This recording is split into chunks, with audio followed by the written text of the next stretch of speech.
وەک پێدەچێت هێرشبەرەکانی پاریس ئازادانە بە ئەوروپا داهاتوچۆیان کردبێت و پیلانی هێرشەکانیشیان لە فەڕەنسا و بەلژیکاوە دانابێت. پاسپۆرتی ئەوروپا کە بە زۆنی شنگن ناسراوە ڕێگە دەدا خەڵک بەبێ لێکۆڕینەوە لە پاسپۆرتەکانیان لە 26 وڵاتی ئەوروپا داهاتوچۆ بکەن. ئەمەش بەردی بناغی یەکێتی ئەوروپایە، بەڵام شیکەرەوە دەڵێن کێشە هاتۆتە ئاراوە.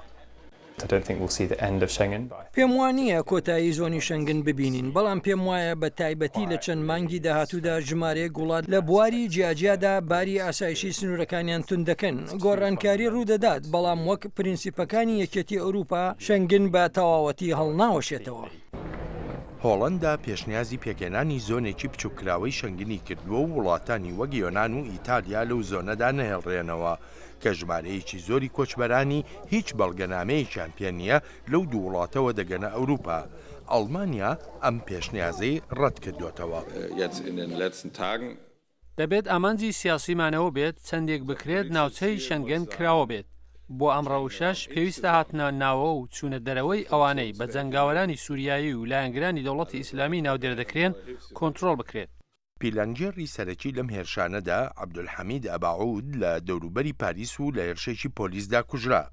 لە تۆڕەکانی سۆشیال میدیادا باز لە تواناییەکانی دەکرا بۆ هاتنوچوونی لە ئەوروپاوە بۆ لای دەوڵەتی ئیسلامی لە سووریادا. فەڕەنسا دەڵێت بە جم و جۆڵەکانی ئەباعود نەزانرا بوو. بێگومان هاتوۆتە ئەوروپا و ئەوجا گەیشتۆتە فەڕەنسا.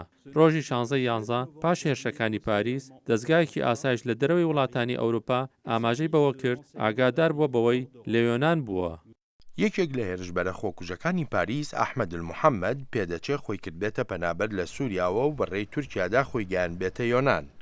شانبەشانی هێزەکانی وڵاتان دەستگای فۆنتەکسی یەکێتی ئەوروپا ئەرکی پاراستنی سنوورەکانی دەرەوەی زۆنی شەنگنی لە ئەستۆیە وەک ئەوەی یۆنان.